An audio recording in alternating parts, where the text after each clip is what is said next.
So folks, in this video, I'm about to talk about the, I guess, dumb version of a black version of Sideshow Bob from The Simpsons.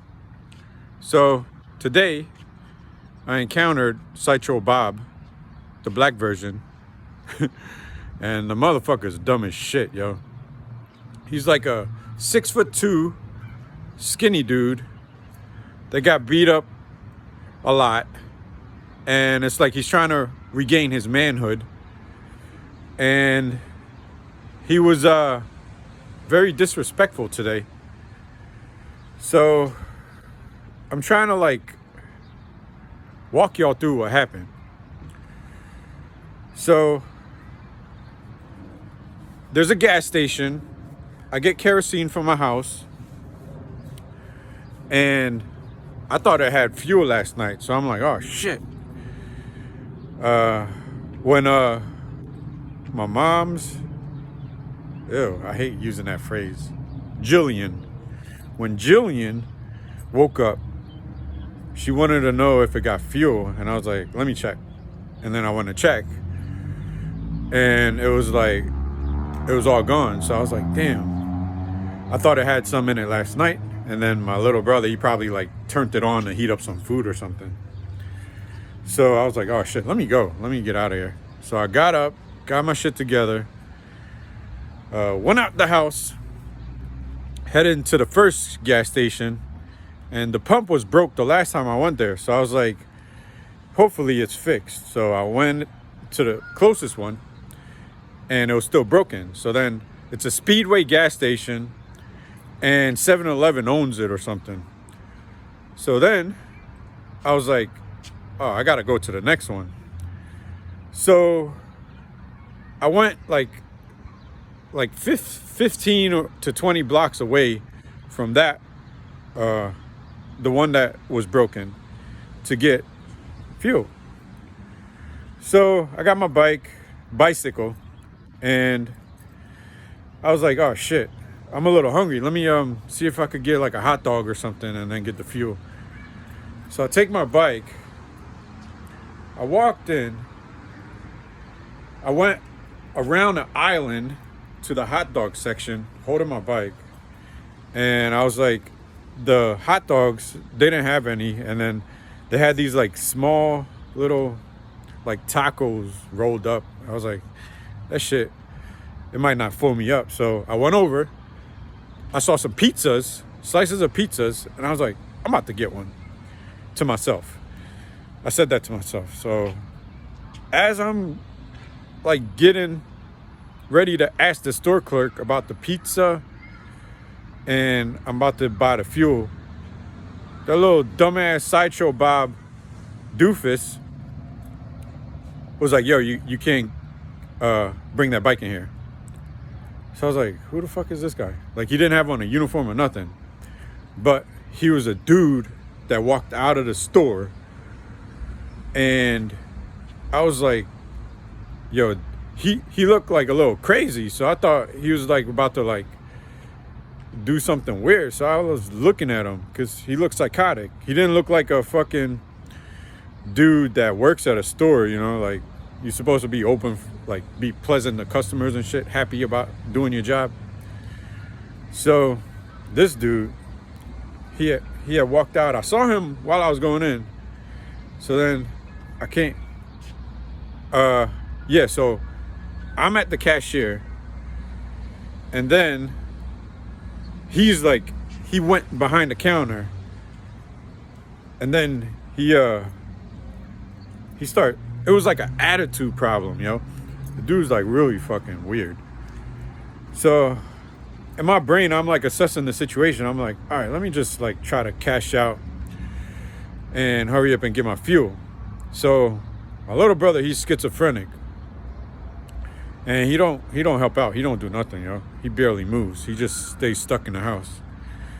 So I gotta do a lot of shit, yo. I gotta fix everything. I gotta like go to do the food shopping, get the kerosene. I gotta ride my bike, all kinds of shit. So I'm like, and it's raining. This shit was raining today. So they don't have any bike racks or nothing in front of the store. And I got $1,000 Trek bike. So I'm like, the dude was, I thought about it. I was like, I should just like get the fuel real quick and just leave. So fuck the pizza. I ain't gonna get the pizza. And I was about to get the fuel. And then he was like, yo, get out. I told you to get out. I'm like, what the fuck? Like, yo, chill, dog. Like, you gotta calm down with that, yo. Where's your manager? He was like, he ain't here. He gonna be here in a little bit. So I was like, well, let me get your name. So he went, he picked up his uniform shirt from wherever, and the tag was on the shirt. Then he wanted to get his face on camera, on my camera. I took his picture. And I took a picture of the name tag. So I'm like, yo, this dude's psychotic, man. So I was like, I want to talk to the manager, yo. Where's the number? How could I get in touch with him? Like, you're not the manager, and I need to get in touch with the manager because you're disrespectful. So he was like, oh, he kept saying, get out. So I was like, all right. So I wanted people to witness this. So I started seeing people coming in. So I stood by the door and I was like, yo, I need your manager, yo. So he was like, get out, you're blocking the way. So I opened the door for the customer. I was like, come on in, sir, come on. So I was like, I'm doing your job better than you. He was like, I don't give a fuck. You a dirty nigger.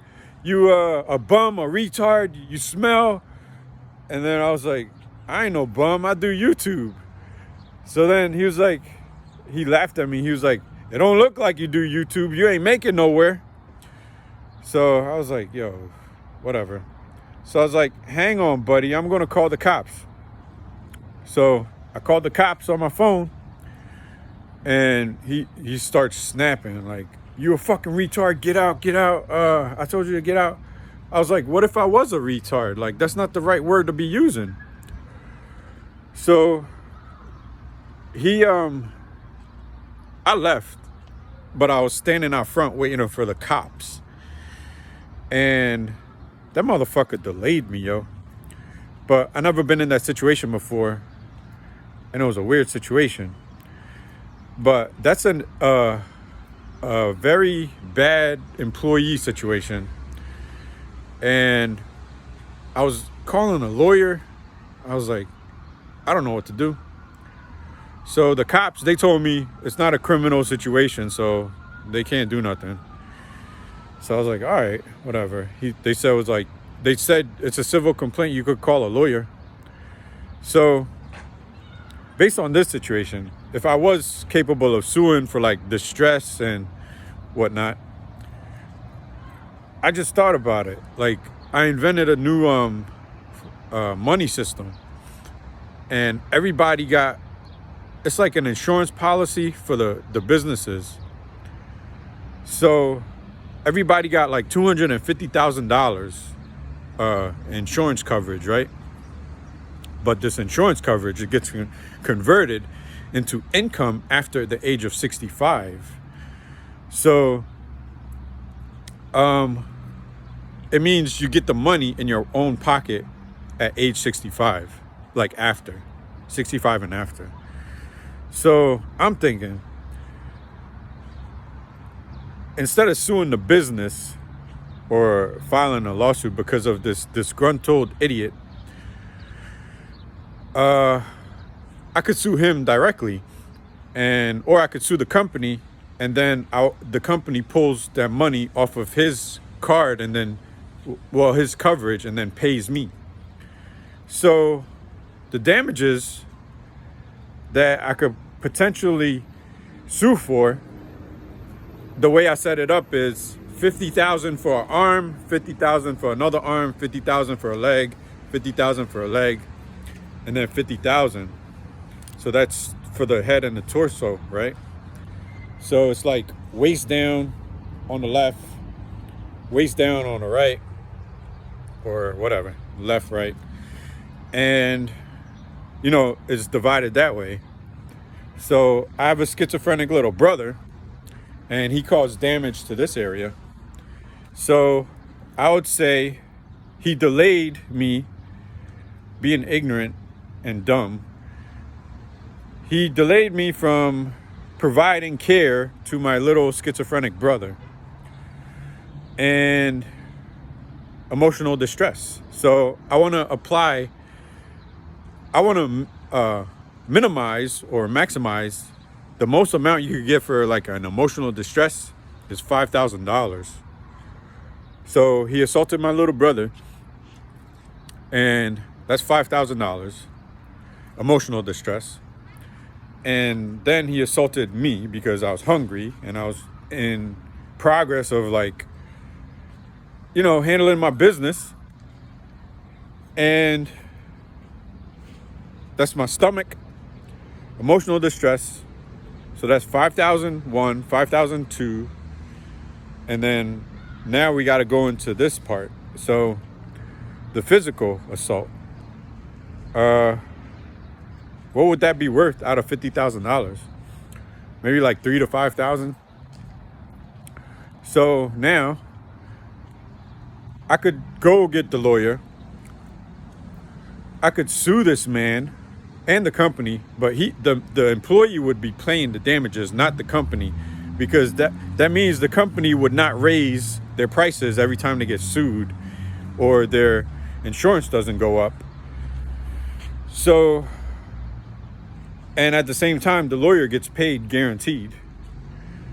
So this is how I wanted to set up. Now, this specific location, I've been there before. So it was a line once, and it was people coming in, and I have a bike. So I stepped back and I let the customers go in front of me without the bike. So I've been at that store before. They let me cash out with my bike in my hand, and nothing happens. Like, no damages in the store, no nothing. Like, the motherfucker is just a dirty ass black man. And it's like, it's a shame that Rosa Parks fought for his freedom. Like, he's disgusting. Like, why would Rosa Parks fight for that piece of shit? You know, you get up, you fight against the white people for this dumbass to get some freedom, and he's a trifling piece of shit in society, and he's black. So Rosa Parks, I feel sorry for you, yo. But anyway, that's my rant. And that's the understanding that I developed. And also,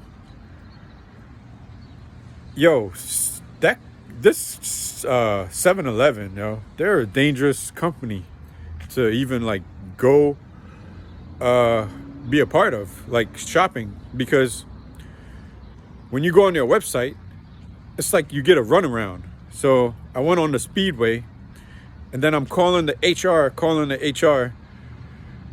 the general number, trying to like punch all the buttons, trying to reach HR to report this shit, because that motherfucker's dangerous.